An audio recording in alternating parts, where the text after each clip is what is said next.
बिस्मिल्लाहिर्रहमानिर्रहीम। अस्सलाम वालेकुम। उम्मीद है कि आप खुश खुरम होंगे। अल्लाह आपको खुश खुरम रखे। मैं हूँ इकबाल एहसास और आप देख रहे हैं मुर्तज़ा। जैसे कि आपके इल्म में है कि आजकल इम्तिहानात जो है वो करीब आने वाले हैं, तो इम्तिहानात के हवाले से जितनी ज़रूरी चीज़ें हैं वो मैं कोशिश करता हूँ कि मैं लेक्चर में रिकॉर्ड करूँ और आपके साथ शरीक करूँ। तो इल्म बदी के हवाले से लेक्चर में रिकॉर्ड करा चुका हूँ, आप वहाँ से देख सकते हैं। कुछ सुनातों का भी मैंने जिक्र किया है, बाकी मैं आहिस्ता आहिस्ता जो है वो करता रहूँगा। आज जो हमारा उन्वान है वो है इल्म बयान। तो इल्म बयान के हवाले से हम बात करेंगे आज। इल्म बयान क्या है और इल्म बयान क्यों ज़रूरी है और इल्म बयान के कौन कौन से अरकान हैं।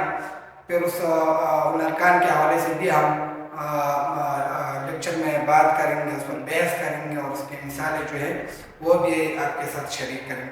तो हम आ जाते हैं इल्म बयान।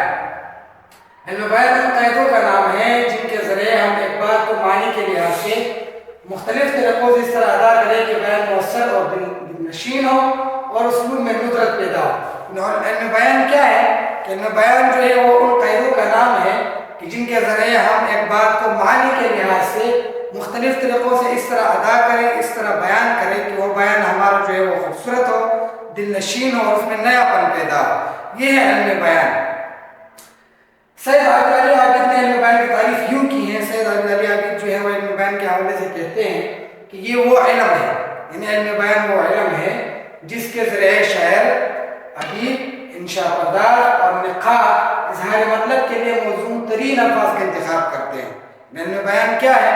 इल्म बयान वो है कि जिसके ज़रिए शायर, अदीब, इंशा पर्दार, नक्काद लिखने वाला जो है क्या करता है कि अपने मतलब के इजहार के लिए मौजूद तरीन अल्फाज का इस्तेमाल करते हैं, तो उसको इल्म बयान कहते हैं। जैसे कि हम जो है सूरज को खुर्शीद भी कह सकते हैं, सही, महर भी कह सकते हैं। तो जैसे ही हम अपने मतलब के इजहार के लिए मौजूद तरीन अल्फाज का इस्तेमाल करते हैं तो उसको जो है इल्म बयान कहते हैं। आप यूँ लिख सकते हैं कि जब शायर, अदीब, इंशा पर्दार, निकाद लिखने वाला जो है अपने इजहार मुद्दा के लिए बेहतरीन और मौजूद अल्फाज का इस्तेमाल करते हैं जिससे तहरीर में दिलनशीनी, खूबसूरती और नुदरत पैदा हो, तो उसको इल्म बयान कहते हैं। अब यहाँ देखें, इल्म बयान का ताल्लुक अल्फाज के लफ्ज़ी मानों से नहीं होता कि इल्म बयान में हम यूँ नहीं करते कि अल्फाज के लफ्ज़ी माने हम इस्तेमाल करें, जैसे कि सूरज की जगह हम खुर्शीद इस्तेमाल करें या महर इस्तेमाल करें। इसके बरअक्स इल्म बयान माने के मुख्तलिफ अंदाज से ताल्लुक़ रखता है। इसके बरअक्स क्या होता है कि इल्म बयान जो है वो मानों के मुख्तलिफ अंदाज से ताल्लुक़ रखता है।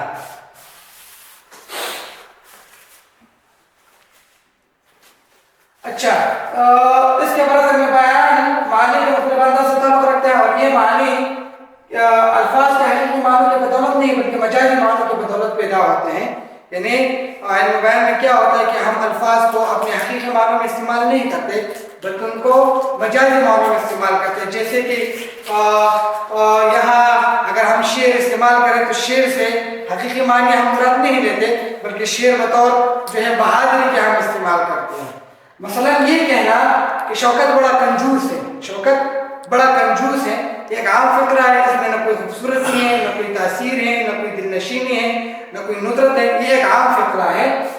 इसका इल्म बयान से कोई ताल्लुक नहीं बनता क्योंकि इससे मानों में न नुदरत पैदा होते हैं और न तासीर। लेकिन अगर ये कह दिया जाए कि शौकत कूड़ी गंदगी में गिरे तो दांतों से उठाए, शौकत इतना कंजूस है कि अगर पैसे गंदगी में गिरे तो वो उन पैसों को दांतों से उठाता है। तो ये इल्म बयान, इसमें एक खूबसूरती है, एक दिलनशीनी है, एक नुदरत है। तो ये उसमें बयान कंजूसी को मुअस्सर और दिलनशीन तरीके से ज़ाहिर करता है, इसको इल्म बयान कहते हैं। जब अल्फाज का हम खूबसूरत इस्तेमाल करते हैं, मौजूद तरीन अल्फाज जो है वो हम अपने फ़िक्रों में इस्तेमाल करते हैं जिससे जो है तहरीर में खूबसूरती, दिलकशी और नुदरत पैदा हो, तो उसको इल्म बयान कहते हैं।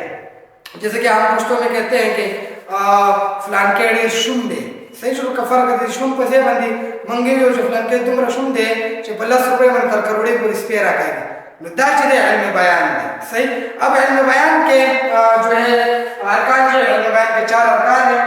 الف ہے تشبیہ، پھر دوسرا ہے استعارہ، تیسرا ہے مجاز مرسل اور چوتھا ہے کنایا. تو یہ ان کے ارکان ہیں علم بیان کے. علم بیان ان ارکان کے حوالے سے ہم اگلے لیکچر میں بحث کریں گے.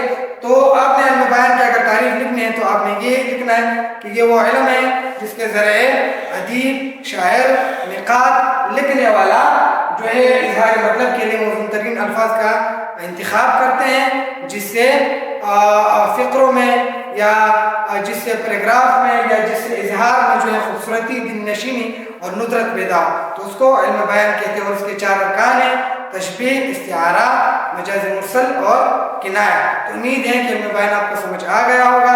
اگر سمجھ نہیں آئے تو آپ کمنٹ میں پوچھ سکتے ہیں، اور اگلے لیکچر میں دوبارہ ہم انشاءاللہ ان کے ارکان کے حوالے سے بات کریں گے. تب تک اللہ بامان، خیر و